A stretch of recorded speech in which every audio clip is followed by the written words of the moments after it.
शिवधारा, जय जय शिवधारा।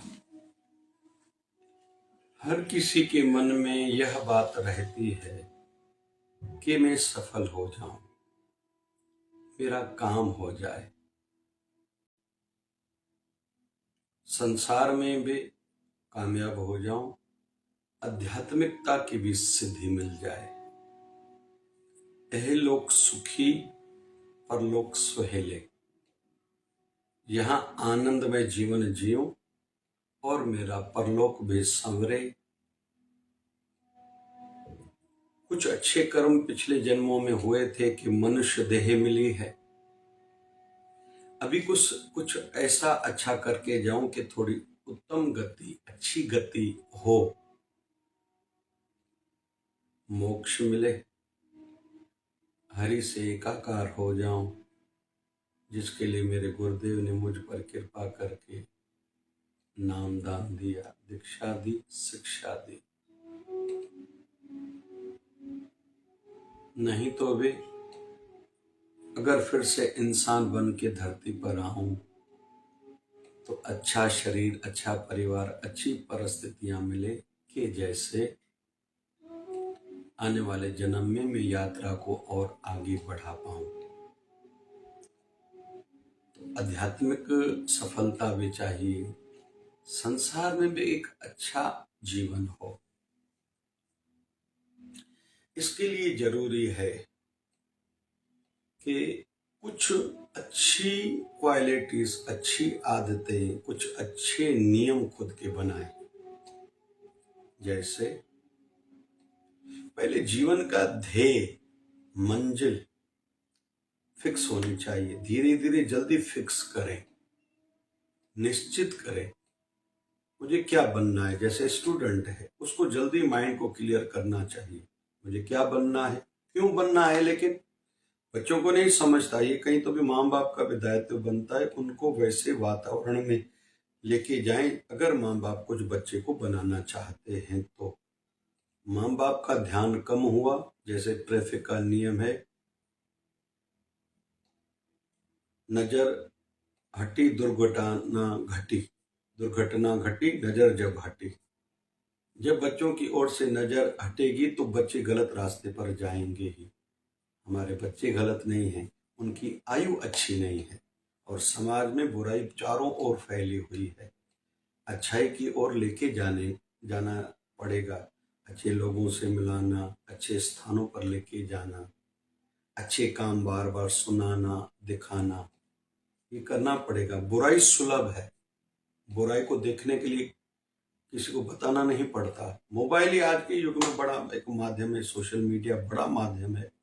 हमें पता ही नहीं, हमारे बच्चे को पता नहीं क्या क्या सिखाया जा रहा है, क्योंकि ये बड़ी लेवल पर षड्यंत्र प्लानिंग होती है कि नौजवानों को कैसे बुराई की ओर लेके जाना है। कुछ लोग तो स्वार्थी हैं, अपने कुछ लाभ हेतु कर रहे हैं, लेकिन हमारा तो बड़ा नुकसान हो रहा है। अच्छाई भी है, अच्छाई थोड़ी कमजोर है।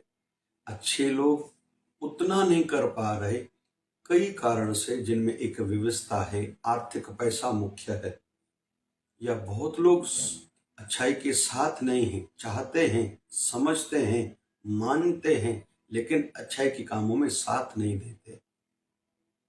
वैसे तो अच्छाई की राह पर एक ही अकेला बहुत है, उसको फिर प्रकृति का सहयोग मिलता है, परमात्मा साथ देता है, फिर धीरे धीरे परिस्थितियां भी अनुकूल बनती जानती हैं, लेकिन उनमें मजबूती होनी चाहिए। तो बच्चों को जो बनाना है उनसे पूछो क्या बनना है, क्यों बनना है, फिर कब तक बनना है, फिर आगे तुम क्या करोगे। डॉक्टर बनो, इंजीनियर बनो, सीए बनो, वकील बनो, जज बनो, उद्योगपति बनो, अपनी फैक्ट्री खोलो, लेकिन उससे तुम केवल खुद का नहीं सोचना, परिवार का, पड़ोस का, समाज का, धर्म का, राष्ट्र का, मानवता का भी ध्यान रखना। ये बच्चे के माइंड में डालना पड़ेगा। और यह बात हम सबके लिए भी है, चाहे घर की गृहिणी है, माता है, 35 साल की आयु बड़ी हो गई, मतलब शरीर हो गया, अभी इस प्रकार के बिंदुओं पर चिंतन करो। आपके बच्चे बड़े हो गए, फजूल की बातों में समय बर्बाद ना करना। यही बात पुरुषों के लिए भी है। धंधा करो, नौकरियां करो, लेकिन ये बात सोचो, खुद का ध्यान रखना है, स्वास्थ्य ठीक हो, टेंशन नहीं बढ़ना चाहिए, अच्छी आदतें खुद में डालो, परिवार का, घर के बुजुर्गों का ध्यान रखना है। उन्होंने अपने बच्चों के लिए, छोटों के लिए, बहू रानी के लिए, पोता पोती, नाता नातिन के लिए क्या नहीं किया है। भले वो पुराने जमाने के हैं, ज़्यादा उनको नहीं समझता, लेकिन हमें उनका ध्यान रखना है। थोड़ा पड़ोस का भी ध्यान हो, थोड़ा समाज का भी ध्यान हो, कुछ न कुछ करें, धर्म के लिए भी ज़रूर करें। नहीं तो जो लोग धर्म के लिए कुछ कर रहे उनको धन का सहयोग दें, अच्छी हमारी समझ है, जिस भी फील्ड फैकल्टी से है सलाह अच्छी दें, प्लानिंग करके दें। इसको मन की सेवा बोलते हैं। तन की करे, मन की करे या धन की करे, तभी ये समाज में कुछ लोग या धर्म के कुछ लोग अच्छी काम कर पाएंगे। सब कोई सब कुछ नहीं कर सकता। समझदार बहुत कुछ कर सकता है, तन की, मन की, धन की सेवा कर सकता है, करना ही चाहिए। और आशा भी उन्हीं में है। कुछ तो बेचारे अनपढ़ हैं, कुछ बीमार हैं, कुछ बच्चे हैं, कुछ वृद्ध हैं, कुछ कई परेशानियों से गुजर रहे हैं। कुछ बच्चे हैं, उनसे ज़्यादा आशा नहीं है। कुछ वृद्ध हैं, वो बेचारे कर नहीं सकते। कुछ बीमार हैं, वो भी क्या कर पाएंगे। कुछ में फिर मेच्योरिटी ही नहीं है, सोच ही वैसी नहीं है। उनमें भी क्या आशा रखें, उम्मीद रखें कि वो समाज के लिए कुछ करेंगे। फिर कुछ बेचारे अनपढ़ हैं, गांव में रहने वाले हैं। तो दायित्व बनता है, फर्ज बनता है, जो कुछ समझदार लोग हैं उनको तन की सेवा शरीर से भी करना चाहिए, मन की सेवा चिंतन करके किसी को सलाह देना चाहिए सोच के, धन की सेवा पैसे में से भी, इनकम में से राशि निकालनी चाहिए। जहाँ धर्म के कार्य हो रहे हैं उनमें सहयोग, हेल्प करनी चाहिए। वैसे तो दान है, दान आने वाली आपदाओं को दूर करता है, दान धन का शुद्धिकरण करता है। जो दान नहीं करेगा उनके जीवन में कष्ट बहुत आएंगे, दान करेंगे आने वाली आपदाएं टल जाएंगी। ऐसे ही राष्ट्र में के हित में हमारी आहुति हो, मानवता के लिए कुछ न कुछ करके जाए, वृक्ष लगा के जाए, हवन करें, प्रकृति का शुद्धिकरण होगा तो कुछ न कुछ वायुमंडल अच्छा रहेगा, आध्यात्मिक रहेगा। हवन पूजा करेंगे तो हमारा मानवता में कहीं न कोई योगदान हुआ। फिर अपने क्षेत्र में कुछ विशेष करें। तो सबसे पहले हम सीख रहे हैं, निश्चित करें, फिक्स करें मुझे क्या करना है। तो पहली पॉइंट होगी उसकी जानकारी बढ़ाओ। फिर कन्विंसिंग भी आना चाहिए, दूसरों को बताना, सिखाना, समझाना भी आना चाहिए। ये भी एक बढ़िया गुण है। पहले तो नॉलेज खूब इकट्ठा करो, जिस भी फील्ड फैकल्टी में हमें बढ़ना है। हम तभी बढ़ पाएंगे जब उसका ज्ञान होगा, मेहनत करनी पड़ेगी। दूसरा, हमें सिखाना, समझाना, बताना आना चाहिए, कन्विंसिंग पावर स्ट्रांग होना चाहिए।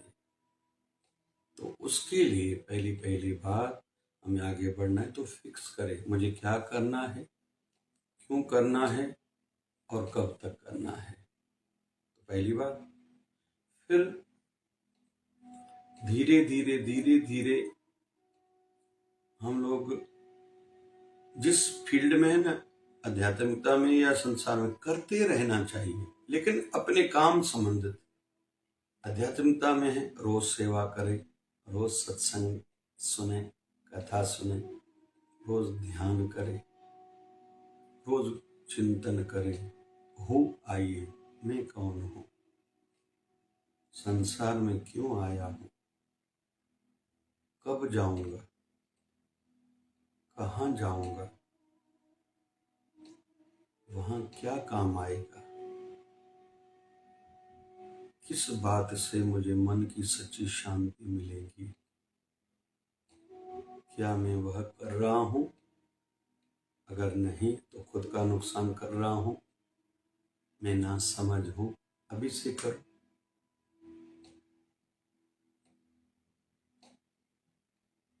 धन में क्यों नहीं बढ़ पा रहा मैं, कौन सी खराब मुझ में आदतें हैं, चिंतन करें, आलस्य तो नहीं, सोचने का कोई तरीका मेरा गलत तो नहीं, मैं फजूल की बातों में समय तो बर्बाद नहीं करता, केवल मैं दूसरों पर डिपेंड आधारित सोच वाला तो नहीं हूँ,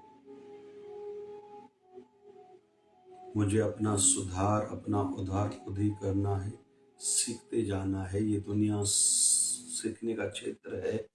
हर व्यक्ति में से, हर घटना में से मुझे सीखना है।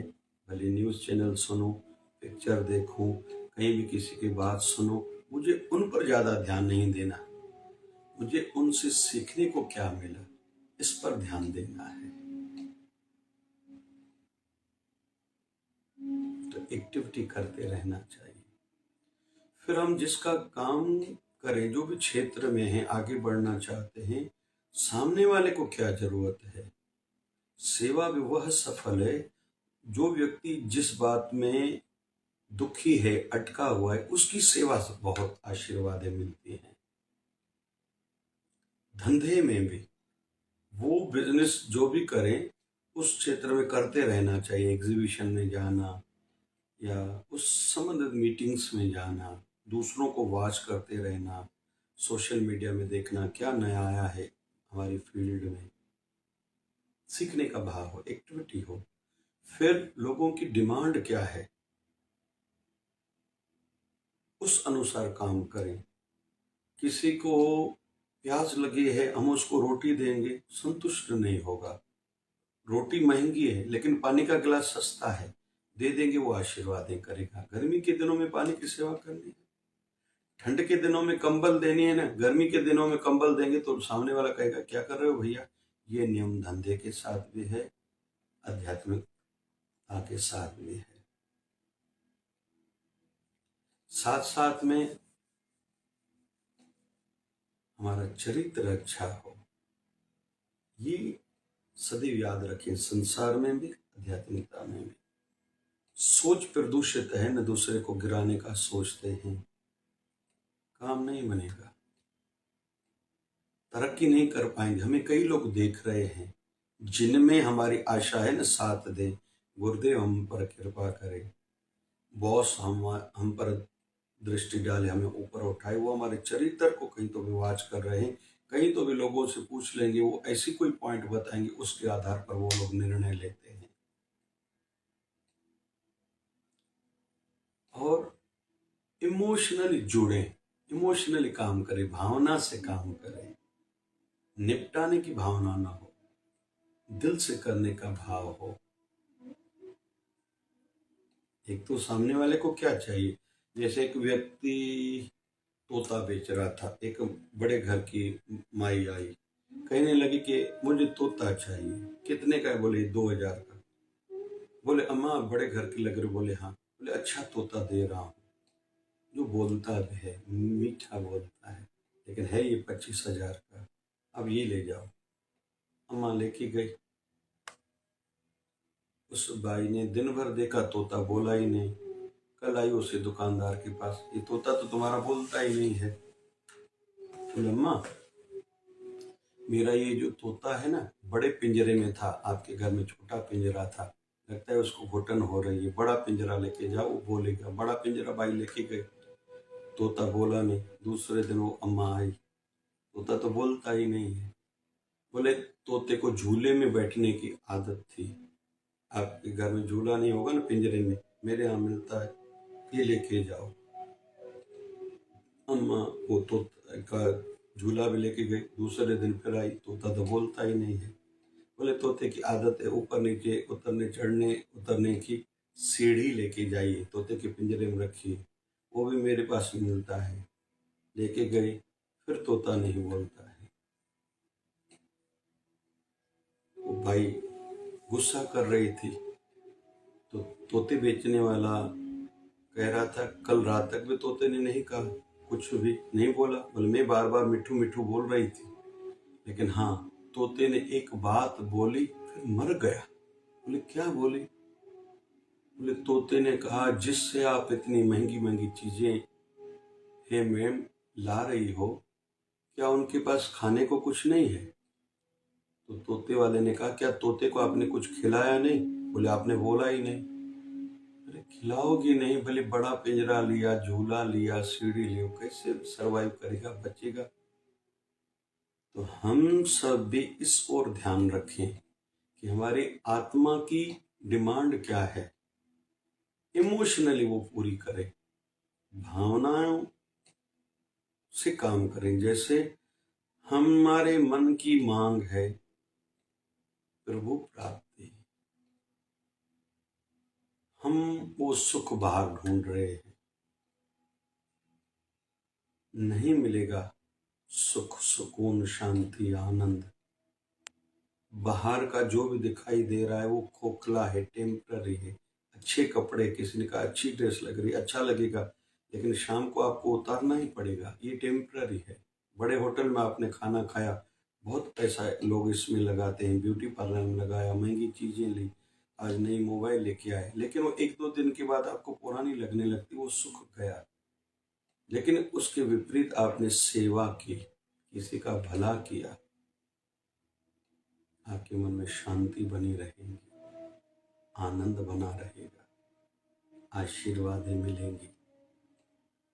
वैसे ही धंधे में आप दुकान पर गए, दुकान अच्छा है, लेकिन ग्राहक को खुश नहीं किया, उसकी तकलीफ को दूर नहीं किया, आप नहीं बढ़ोगे धन में, दुकान नहीं बढ़ेगा, फैक्ट्री नहीं बढ़ेगी। नौकरी आप कर रहे हो, बॉस को ठीक खुश नहीं किया, काम मेहनत से नहीं किया, कुर्सी पर बैठे रहे, ध्यान इधर उधर है, आप कैसे नौकरी में आगे बढ़ोगे? स्टूडेंट्स पढ़ाई छोड़ के बाकी सब कुछ करे, गाड़ी चलाए, टू व्हीलर ले, मोबाइल अच्छी हो, हेयर स्टाइल अच्छी हो, कपड़े अच्छे हो, इससे क्या फायदा? इससे अच्छा है अच्छी पढ़ाई करे, बड़ा आदमी बने, जीवन भर अच्छे कपड़े पहने, सब सुख सुविधाएं हो, दूसरों के भी काम आए, परिवार को भी खुशी हो। अभी फजूल की बातों में समय बर्बाद कर रहे हैं, उसका क्या जीवन?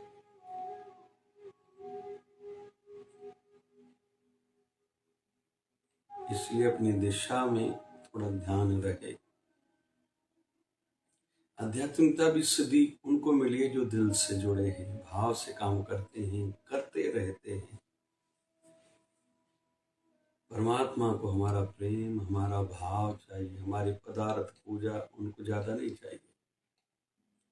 हमारे महाराष्ट्र में एक स्त्री शरीर संत हुई हैं, सच्ची हरि की भक्ता थी, सखूबाई उसका नाम है।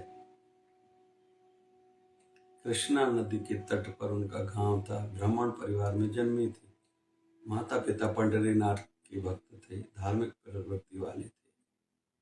बड़ी हुई, जिस घर में विवाह हुआ, सास ससुर और पति चौथी ये, वहां का आध्यात्मिक वातावरण नहीं है, वो धर्म से तो कोसों दूर है, चिढ़ते हैं जब ये विठल विठल कहती है, पूजा करती है, घर वालों को अच्छा नहीं लगता, यहाँ तक कि वो ठाकुर भी बाहर पहन के आते हैं। लेकिन इसका इतना प्रेम था, ठाकुर जी फिर आके उसके घर में खुद ही विराजमान हो जाते थे। कहाँ से वो पत्थर की मूर्ति आई, किसने रखी, किसको पता नहीं, ये होता रहता था। यहाँ तक कि इसकी सासू माँ इसको पीटती भी थी, लेकिन ये रंज नहीं होती थी, दुखी नहीं होती थी, हरि के ध्यान में ही, विठल के ध्यान में ही रहती थी। इसकी इच्छा थी। कार्तिक मास था, जब एक दिन नदी पर घाघर भरने गई कि लोग जा रहे हैं पंढरपुर यात्रा को, दर्शन को, पंढरीनाथ के दर्शन के लिए, इसकी भी भावना थी, नहीं जाए, घर का वातावरण अच्छा नहीं है। दूसरे दिन गई, किसी ने कहा सखूबाई चलोगी क्या, और क्या चाहिए, जाने को तैयार हुई, घाघर नीचे रखी। किसी ने आके उनकी सासू माँ को कहा सखू जा रही है, उसके पति को, बेटे अपने को, उसके सखू के पति को कहा जाके उसको घसीटते हुए, पीटते हुए घर लेके आओ कि अगली बार ये जुर्रत न करे। वो भागा, कहीं आगे न निकल जाए, जाके पकड़ा, पीटता पीटता, घसीटता घसीटता घर लाया। अभी इसकी सासू माँ को लगा कि यात्रा तो अभी जा रही है, भर रही है, पंढरीनाथ के दर्शन है, तो हम तो भगवान को मानते ही नहीं। बोले इसको रस्सी से बांधो। घर में इसको बांधा गया, लेकिन ये दुखी नहीं है। इतना जोर से रस्सी को शरीर से बांधा गया, खून बह रहा था। पीड़ा है, लेकिन मुंह में विठल विठल, हृदय में विठल का ध्यान है। बस यही चाहिए हम सबके लिए। और अच्छाई के मार्ग पर हार्ड वर्कर के लिए सामने चुनौतियां इस प्रकार की आती हैं, विरोध होता ही है।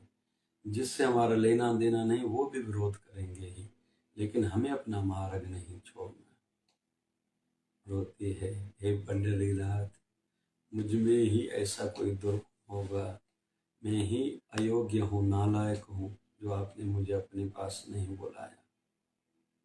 पंडरीनाथ भगवान विठल, भगवान कृष्ण के मन में आया, कितना मुझसे प्रेम करती है, बांधा गया है, इसको खाना नहीं दिया जा रहा, पानी नहीं दिया जा रहा, फिर भी मुझे बुलाती है। पंडरीनाथ उनकी सासू माँ का रूप धारण करके आए। इसको कहते हैं, सिर पर हाथ घुमाया, तुझे भूख लगी होगी, प्यास लगी होगी, रस्सी खोली। सखुबाई समझ गई कि मेरे पंडरीनाथ की कृपा कहीं तो भी मेरी सासू माँ की ऊपर हुई है, जो मेरी सासू माँ में परिवर्तन आया है। लेकिन मुझे सासू माँ से न कोई शिकायत थी, न कोई आशा है, ये मेरे पंडरीनाथ की कृपा से ही हो रहा है। अभी कुछ उन्होंने खिलाया पिलाया, दिन बीतने लगे। ठाकुर जी उस सासू माँ के रूप में से उसको कहते हैं, क्या तेरे मन की कामना है, क्या इच्छा है? बोले मैं पंढरपुर जाऊं। ठाकुर जी उसके सासू माँ के रूप में से कहते, तुम भले जाओ। निकल गई घर से। अभी भगवान विठल सोच रहे हैं कि इसकी सासू माँ को तो ये पता नहीं अंदर है, अगर उसको पता चल गया कहीं इसके पीछे न जाए, इसको रोक न दे, तो ठाकुर जी ने सखूबाई का रूप धारण किया और उसी कमरे में बैठी रही। इसकी सासू माँ आए, इसको पीटा, उठ घर का काम कर, रोटी बना।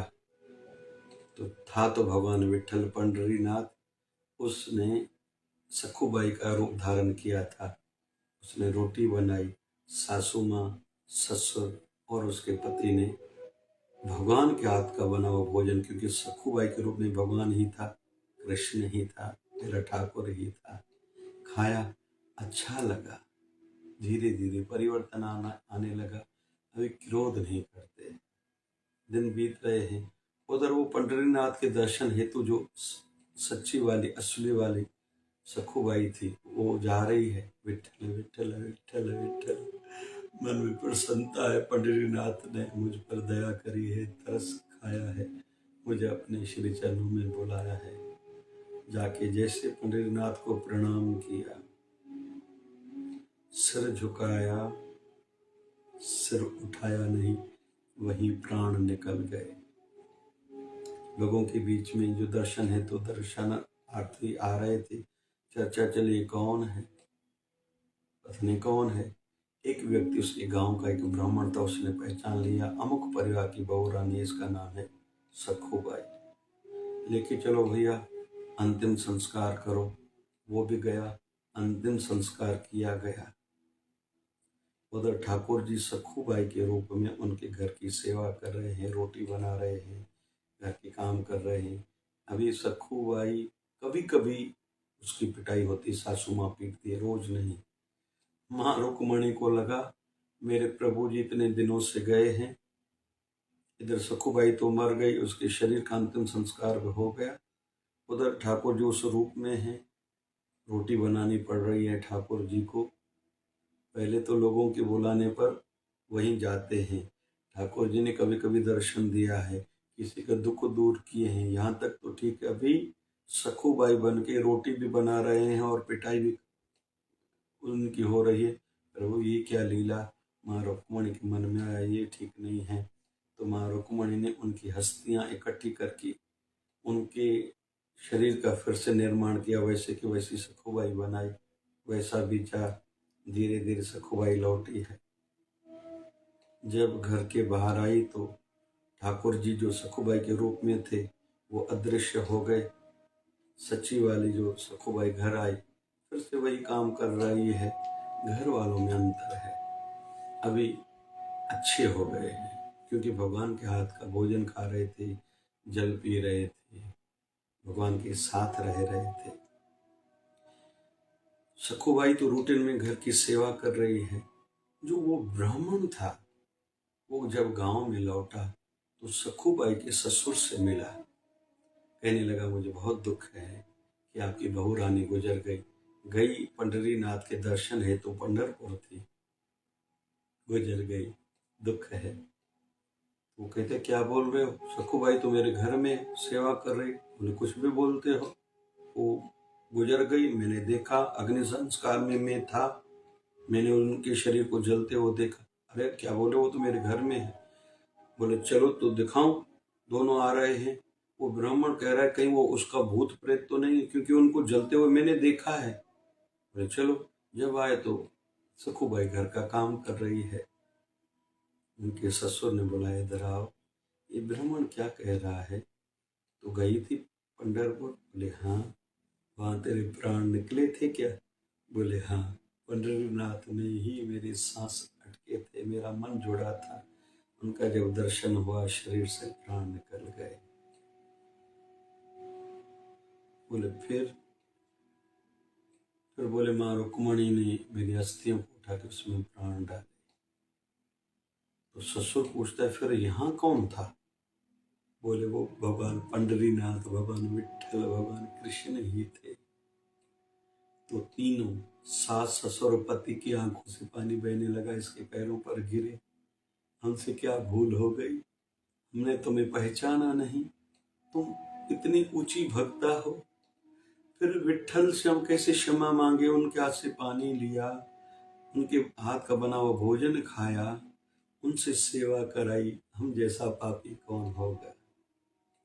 अभी सखुबाई को कहते हैं कि ठाकुर जी को कहो हमें क्षमा करें, अपने शिव चरणों से जोड़े, क्योंकि हर फील्ड में सहना पड़ेगा, धैर्य रखना पड़ेगा। और रिजेक्शन मिलती है, धंधे में भी रिजेक्शन होती है, रिसेशन होती है, रिजेक्शन भी होती है। हर काम के लिए जहाँ उसी समय हो जाए जरूरी नहीं, बहुत धैर्य रखना पड़ता है।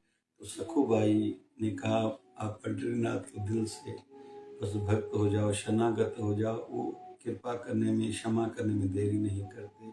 फिर चारों मिलके पंढरीनाथ की भक्ति करते थे, मनुष्य जन्म सार्थक किया। तो हम सब के लिए भी यही नियम है, खूब अपने क्षेत्र में काम करें, करते रहें। अपने क्षेत्र में पहले फिक्स करें, निर्धारित करें आध्यात्मिकता का भी।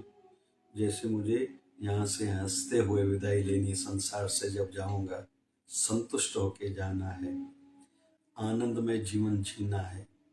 रोता हुआ आया था, हंसते हुए जाऊंगा। दुनियादारी की दृष्टि से गरीब में जन्मा था, लेकिन अपने बच्चों को गरीब छोड़ के नहीं जाऊंगा। फिक्स हो, फिर कुछ न कुछ करते रहें। फिर जो भी करें, जो आवश्यक है उस फील्ड का वो करें, कुछ भी नहीं करें। फिर चरित्र अच्छा हो, पवित्रता ही हो। और फिर यह ध्यान रहे कि हमें रिसेशन से, रिजेक्शन से डरना नहीं है। विरोध झेलना पड़ेगा, तकलीफें आएंगी, रुकावटें आएंगी, मुझे रुकना नहीं है। और जब ये बातें खुद में अपनाएंगे तो धीरे धीरे हम अपनी मंजिल को जरूर पाएंगे। संसार में भी हमारी उन्नति होगी, आध्यात्मिकता की भी सिद्धि जरूर मिलेगी। सदगुरु स्वामी शिव भजन जी महाराज की कृपा हो, शिव जी की दया से शिव कथा चल रही है। 4 मार्च से 8 मार्च महाशिवरात्रि के दिन हर कोई साल भर पूजन न कर सके, महाशिवरात्रि के दिन पूजा जरूर करे, उपवास रखिए। पंचामृत से शिवलिंग का अभिषेक करें, एक बेलपत्र चढ़ाएं, हो सके एक धतूरा चढ़ाएं, लाभ होगा। थोड़े काले अच्छे तिल हर कोई जरूर चढ़ाए। शिव जी की कृपा से कर्जे चढ़े हुए हैं तो शिव जी की कृपा पाने तो थोड़ी लाल मैसूर की दाल चढ़ाएं। घर की खुशियां बढ़े, भक्ति बढ़े, गुरु की कृपा ज़्यादा हो थोड़ी, हम लोग चने की दाल चढ़ाएं। संतान नहीं हो रही थोड़ी गन्ने के रस चढ़ाएं, शिव जी की कृपा पाए। जय जय शिवधारा, जय जय शिवधारा। लेकिन एक निवेदन है, लाभ होगा करने से, केवल जानने से फायदा नहीं होता। जो सुना फिर उसको समझें और करें, जीवन में आनंद पाएं।